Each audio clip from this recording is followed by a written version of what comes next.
Vous dites, je n'y peux rien, j'ai peur. Non, vous pouvez beaucoup. Vous pouvez faire en ayant peur. Vous pouvez dire, eh bien, j'ai peur, mais je vais choisir l'ardiesse. J'ai vraiment peur, mais je vais choisir d'être courageux. Bienvenue à La Vie dans la Parole avec Joyce Meyer.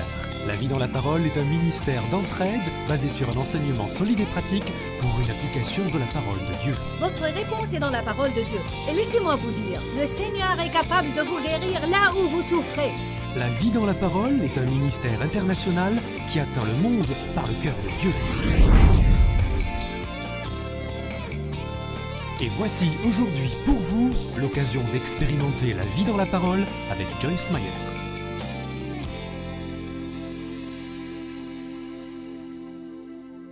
Choisir d'être hardi et courageux.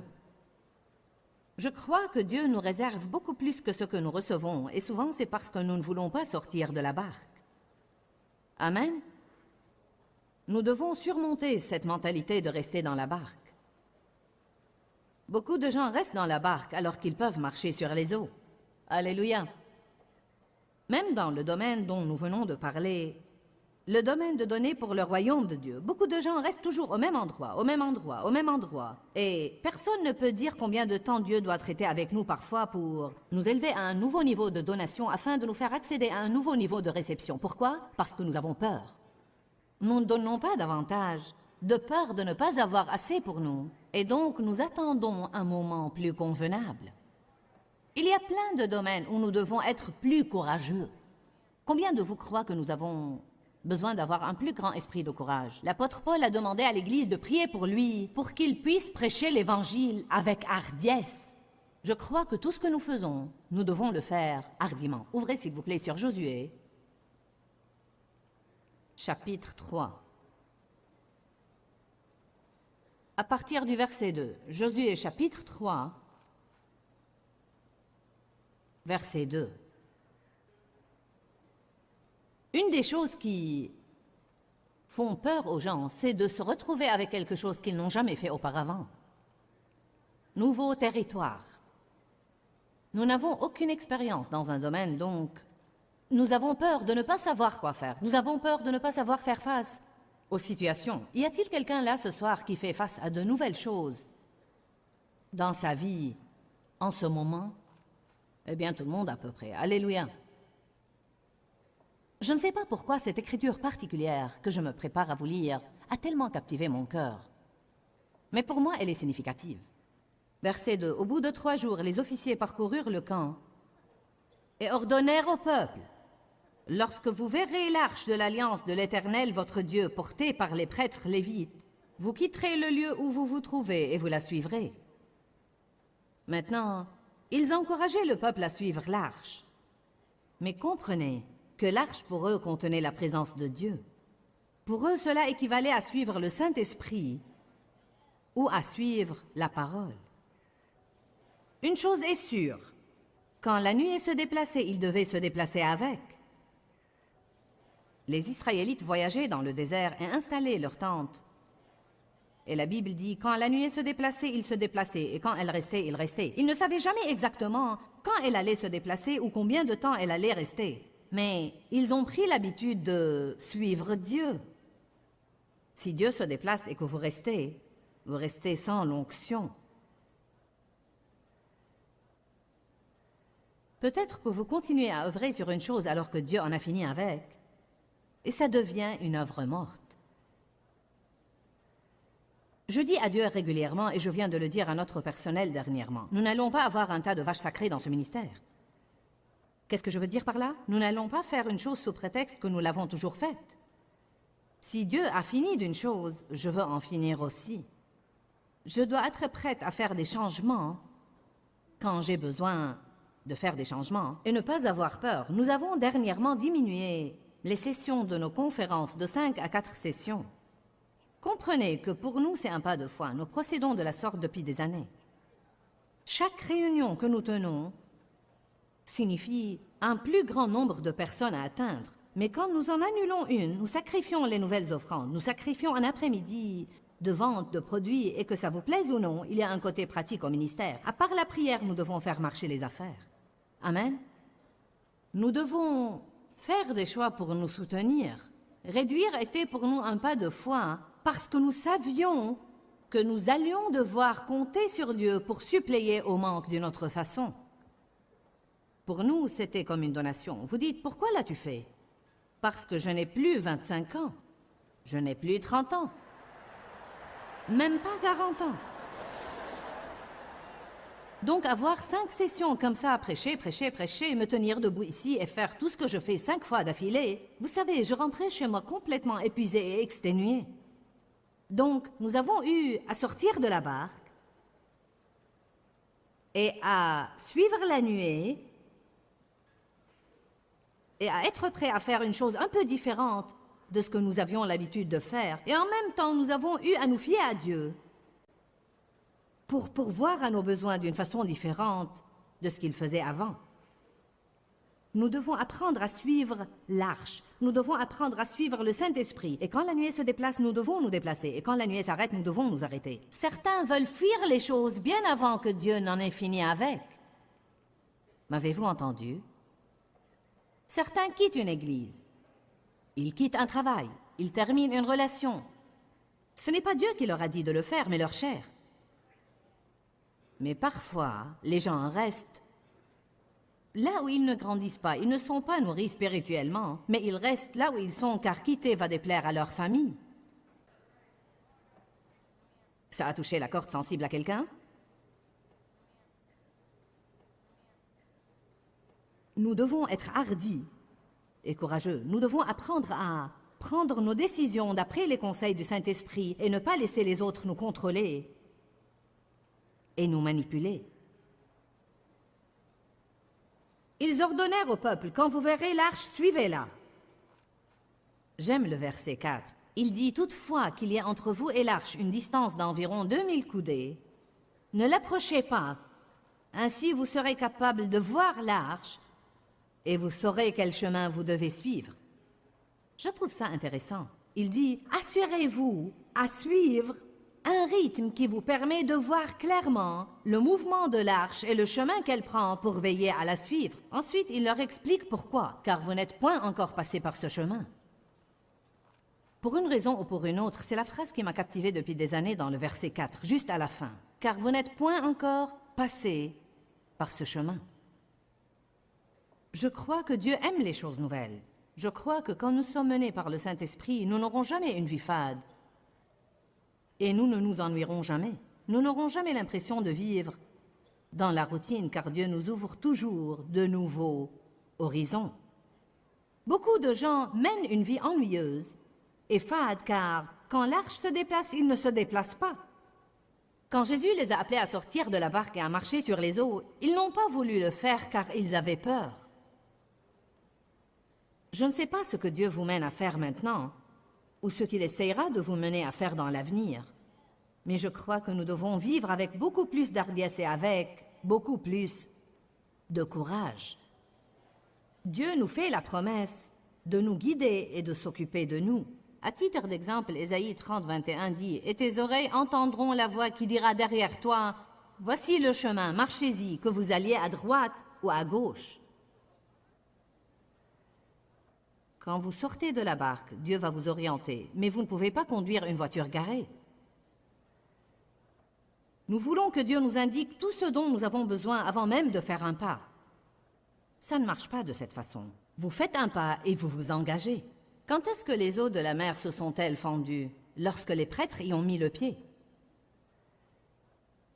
Vos eaux ne vont pas se fendre si vous restez en retrait quelque part à les regarder. Vous allez avoir à vous engager et à faire ce que Pierre a fait, sortir de la barque.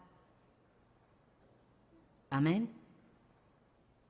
Je peux vous donner exemple après exemple de ma propre vie. Pensez-vous que quelqu'un peut arriver là où nous en sommes dans le ministère sans avoir à sortir de la barque et à se demander ce qui pourrait bien se passer? Et si j'avais tort? Et si ce n'était pas de Dieu? Et si je manquais Dieu? Et si Dieu n'intervenait pas? Vous ne pouvez pas être un lâche et faire quoi que ce soit pour Dieu. Vous ne pouvez pas avoir un esprit lâche et faire quoi que ce soit pour Dieu. Vous devez le faire même dans la peur parfois. Si c'est comme ça que vous devez le faire, mais vous devez le faire. La seule façon de surmonter vos craintes, c'est de commencer à les affronter et non pas à les fuir. Alléluia.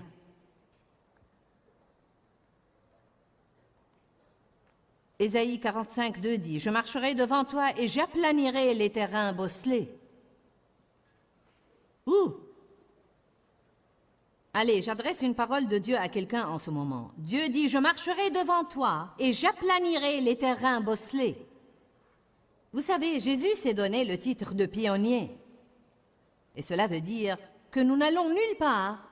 Si c'est lui qui nous envoie, nous n'irons nulle part où il n'est pas allé avant pour nous ouvrir la voie. Amen.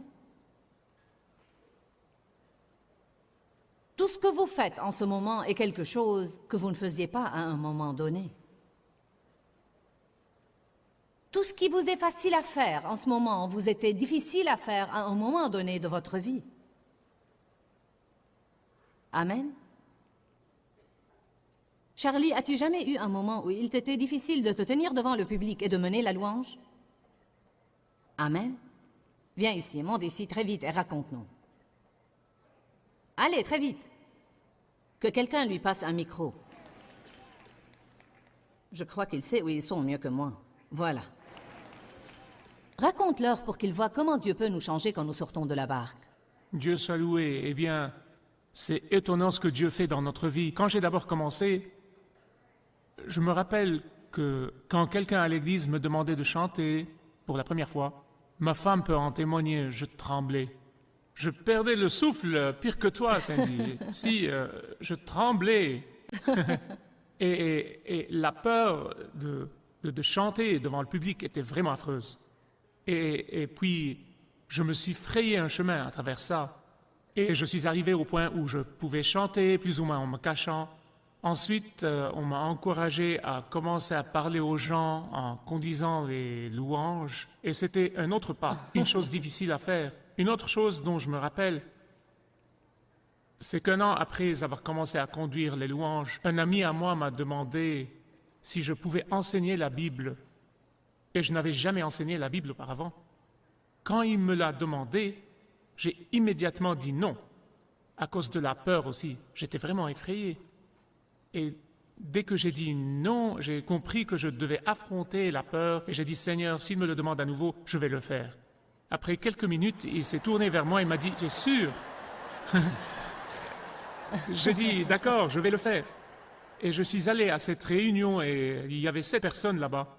Mais je m'étais préparé, j'avais étudié, j'étais bien prêt, mais j'avais si peur de me tenir debout devant n'importe qui et de parler, dire n'importe quoi. Mais regardez ce que Dieu a fait, et j'en suis très reconnaissant. Si nous ne nous frayions pas un chemin à travers ces craintes, les gens autour de nous vont rater certainement une bénédiction que Dieu veut leur accorder à travers nous. Amen. Amen. Que Dieu vous bénisse. Merci, Charlie.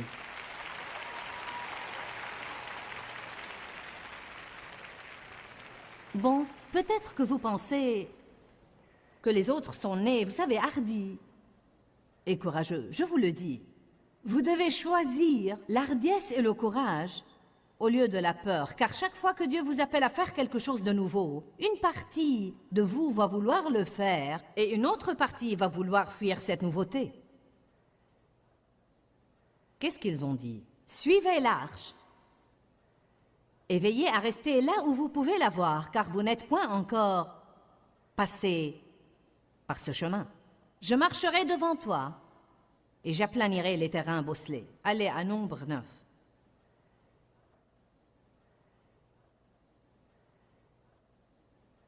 Tous ceux qui nous regardent à la télé en ce moment, je ne sais pas ce que Dieu vous dit ou ce qu'il essaye peut-être de vous faire faire, mais je peux vous dire que vous ne regardez pas ce programme par hasard. Vous n'êtes pas dans ce bâtiment ce soir par hasard. Peut-être que vous ne savez même pas en ce moment, que vous n'êtes même pas conscient en ce moment de ce que Dieu va vous demander de faire ou de l'opportunité qui va se présenter à vous. Et peut-être que Dieu vous prépare à avoir un esprit d'hardiesse pour que quand cette opportunité se présente, au lieu de dire non, j'ai peur de ça, vous disiez, eh bien, je n'ai jamais fait ça auparavant, mais si c'est ce que Dieu veut que je fasse, il va me mener à le faire, et je suis prêt à sortir de la barque car je crois que Dieu sera avec moi. Qu'est-ce qui vous fait penser que Dieu appelle les personnes qui ont de l'expérience? Dieu prend plaisir à appeler les personnes qui ne savent pas ce qu'elles font, et je suis l'une d'elles. Nombre chapitre 9, verset 15.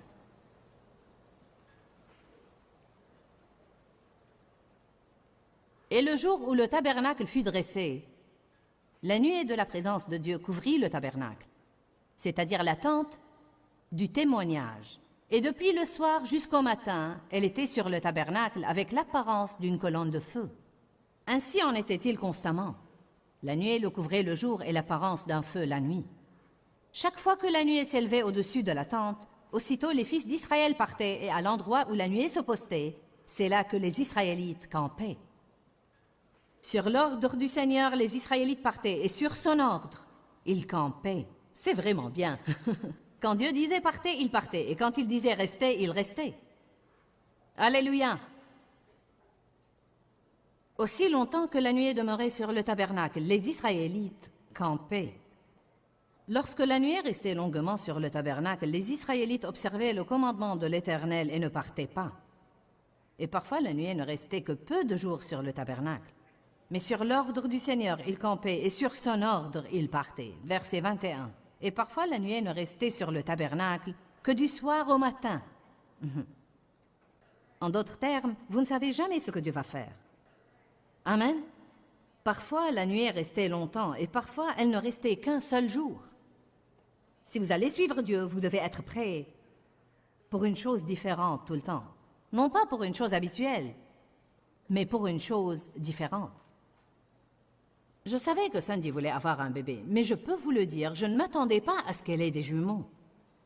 Vous dites pourquoi? Parce qu'elle voyage souvent avec nous, et je compte sur elle dans beaucoup de choses qu'elle fait, et elle m'aide beaucoup à la maison, et m'aide à organiser ma vie à la maison. Donc j'en suis encore ébahie. Jumeaux? Demandez-lui, même aujourd'hui au déjeuner, j'étais à table et je disais... Jumeaux? C'est comme...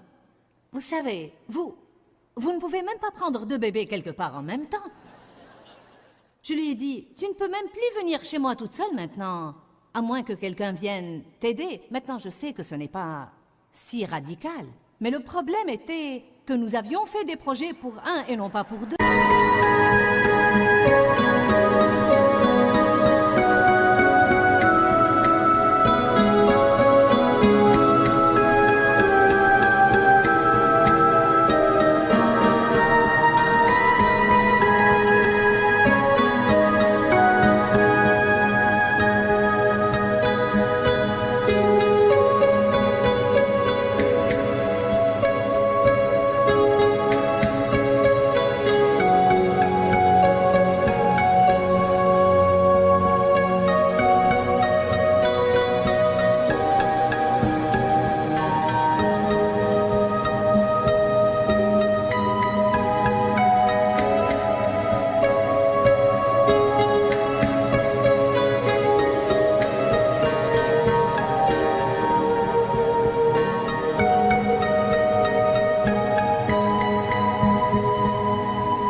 Avez-vous jamais remarqué que Dieu travaille en dehors de vos projets?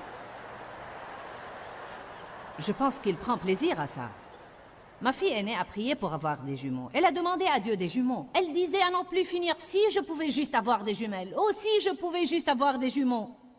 Elle a même dit, avant que Sandy ne tombe enceinte, elle a dit, si Sandy a des jumeaux, je crois que je hurlerai. Elle a dit, je devrais prendre le temps de penser à tout ça. Puis, Sandy l'a appelée et lui a dit, je vais avoir des jumeaux. Elle a versé quelques larmes, puis savez-vous ce qu'elle a dit? Vous savez, Dieu sait ce qu'il fait. Ses voix ne sont pas nos voix. Dieu aime gâcher nos plans. Si Sandy va avoir les jumeaux, c'est qu'elle est censée les avoir. Quand allons-nous apprendre à laisser Dieu être Dieu dans notre vie et à arrêter d'essayer d'être le patron? Alléluia. Il y a donc beaucoup de questions sans réponse pour moi. Qui va faire cette chose-ci à sa place? Qui va faire cette chose-là à sa place? Comment ceci va marcher et cela va marcher? Vous savez quoi? Je sais que Dieu va nous guider.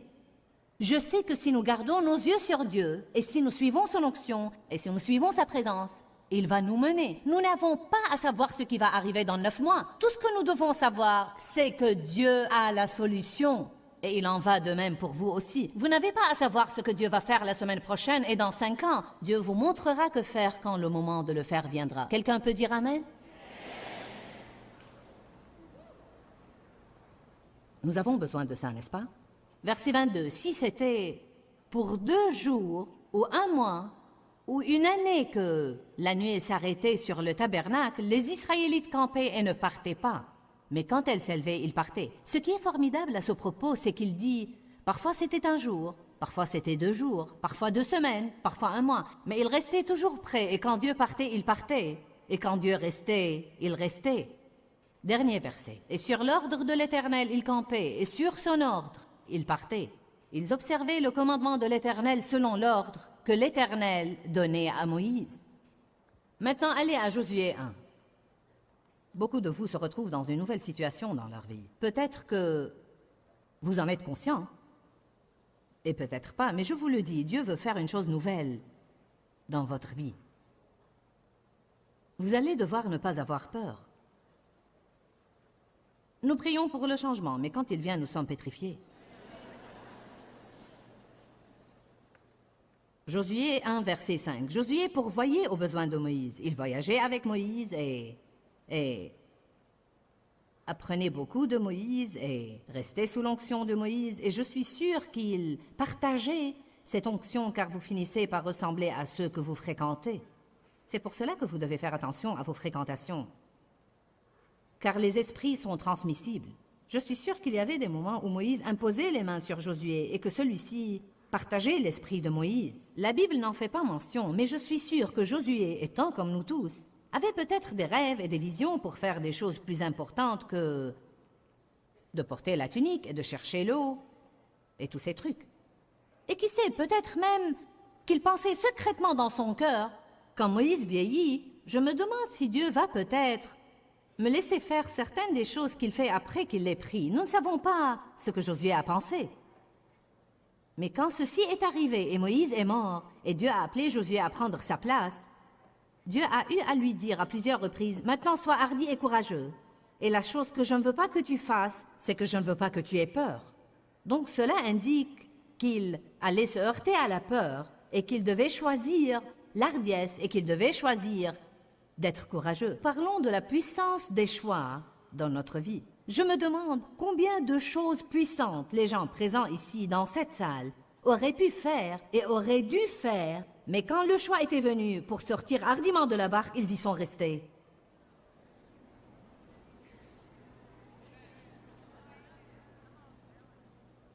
Allez.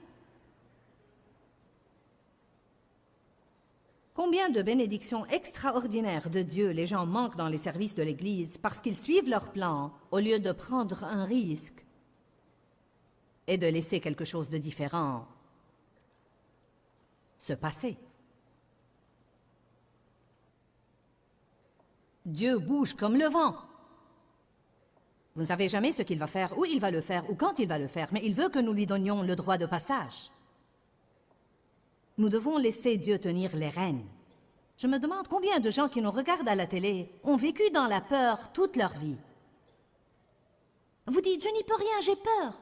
Non, vous pouvez beaucoup, vous pouvez faire en ayant peur. Vous pouvez dire, eh bien j'ai peur, mais je vais choisir l'hardiesse. J'ai vraiment peur, mais je vais choisir d'être courageux. Vous allez sortir de la barque, et quand vous sortez de la barque, Dieu sera là à vos côtés.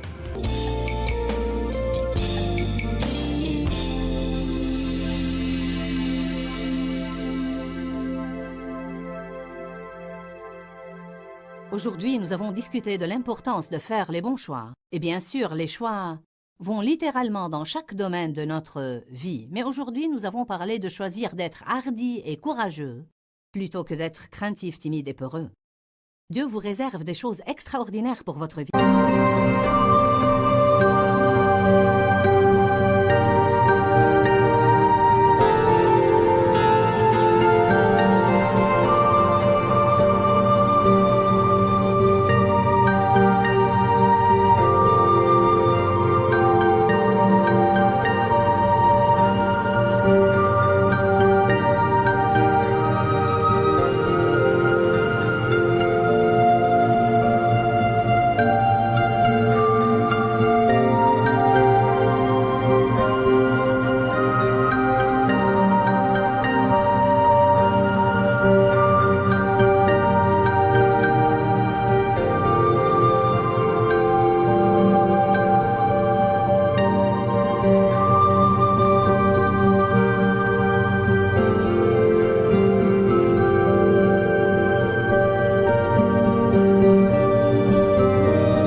mais vous allez avoir à prendre un pas de foi et sortir de la barque et les faire.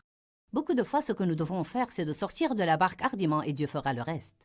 Satan nous attaque avec la peur, mais je crois que la seule attitude acceptable pour un chrétien concernant la peur, c'est « je ne vais pas avoir peur ».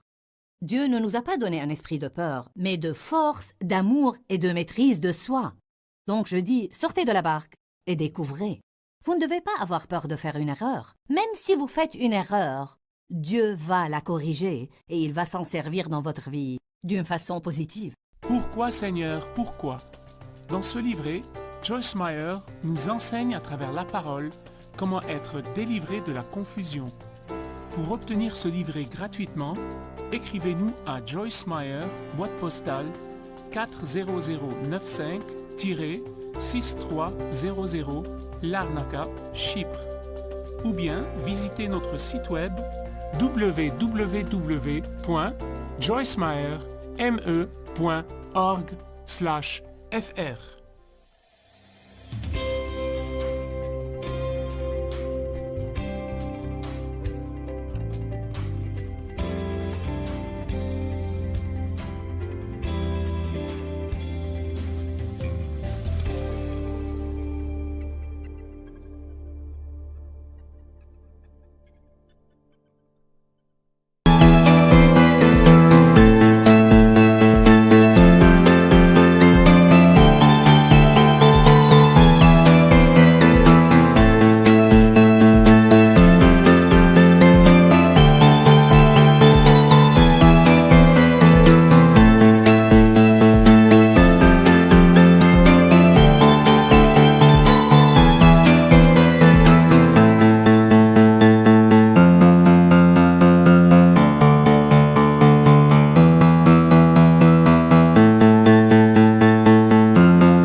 diều đã